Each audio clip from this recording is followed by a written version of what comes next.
যে বহুপাক্ষিক যে একটা অববাহিকা ব্যবস্থাপনা, বাংলাদেশ, ভারত ও নেপালের সমন্বয়ে যৌথ উদ্যোগ গ্রহণ করা, এবং এটা সম্ভব। এটা সম্ভব বলেই আমি মনে করি যে এটা আমাদের দেশের যারা খুব বেশি বিশেষজ্ঞ বা এক্সপার্ট, ওনারা প্রায় এই নিয়ে কথা বলছেন। আজকে আসিফ নজরুল সাহেবও আমাদেরকে মনে করিয়ে দিয়েছেন।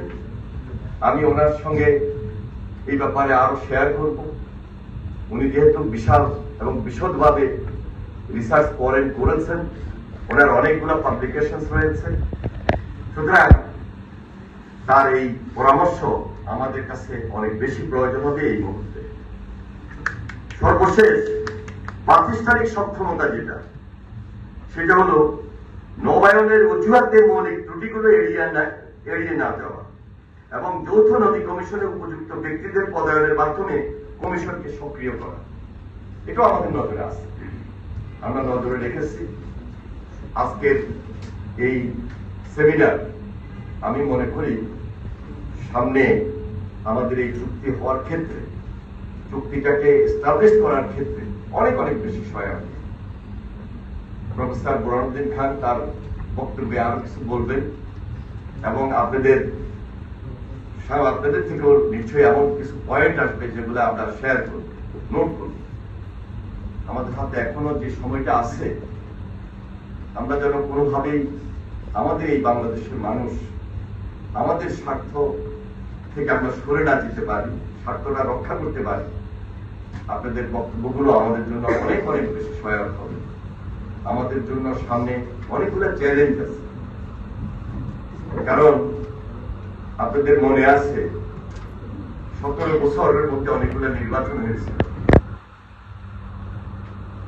সেই নির্বাচনে আমাদের পার্শ্ববর্তী দেশ যদি জনগণের পক্ষে থাকতো, তাহলে জনগণের ভোটটা নিশ্চিত। যেহেতু পার্শ্ববর্তী দেশ একটা গোষ্ঠীর সঙ্গে ছিল, একটা ফ্যাসিস্টের সঙ্গে ছিল, আমরা আমাদের অধিকারকে এস্টাবলিশ করতে পারি নাই। তাদের অনেক সচিব বাংলাদেশে এসেছে এবং তারা তাদের অবস্থান থেকে বক্তব্য দিয়েছে এবং একটা দলকে ফেভার করেছে, বাংলাদেশের মানুষকে ফেভার করেন নাই। আমরা আশা করছি যে ইদানিং কালে ওনাদের যারা বাংলাদেশে আসছেন, মাননীয় প্রধানমন্ত্রীকে দাওয়াত করছেন, তারা আরো রিয়েলাইজ করবেন, বাংলাদেশের মানুষের সঙ্গে থাকবেন, বাংলাদেশের সেন্টিমেন্টের সঙ্গে থাকবেন, বাংলাদেশের স্বার্থকে পায়ে উঠে দিবেন এবং বাংলাদেশের স্বার্থকে সম্মান দিবেন। এটাই তো আমাদের দরকার। আমাকে এক সাংবাদিক জিজ্ঞেস করলেন, বা অনেক সময় অনেকেই জিজ্ঞেস করেন যে পাশের দেশের সঙ্গে আপনাদের সম্পর্ক কেমন। আমি তো এখনো বলি বন্ধুত্বপূর্ণ সম্পর্ক,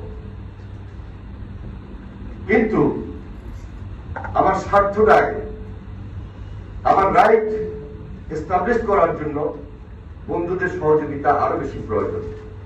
আজকে যারা উপস্থিত হয়েছেন, আমি আপনাদের সবাইকে আন্তরিকভাবে মোবারকবাদ জানাই, ধন্যবাদ জানাই যে আপনাদের আন্তরিকতা এবং সহযোগিতার মধ্য দিয়ে আমরা যেন আগামী দিনে আমাদের এই গঙ্গা পানি বন্টন চুক্তি সুন্দরভাবে করতে পারি। সেজন্য আপনাদের সাহায্য সহযোগিতা, আপনাদের পরামর্শ আরো বেশি লাগবে। আপনাদের বক্তব্যের মধ্য দিয়ে আমরা সেগুলা শেয়ার করব। আর যদি বিশেষ আপনাদের আরো কিছু কথা থাকে, সেটা আমাদেরকে জানাবেন, আমরা সাদরে গ্রহণ করব। আপনাদের সবাইকে আন্তরিকভাবে মোবারকবাদ জানিয়ে আমি আমার বক্তব্য শেষ করছি। খোদা হাফেজ। বাংলাদেশ জিন্দাবাদ।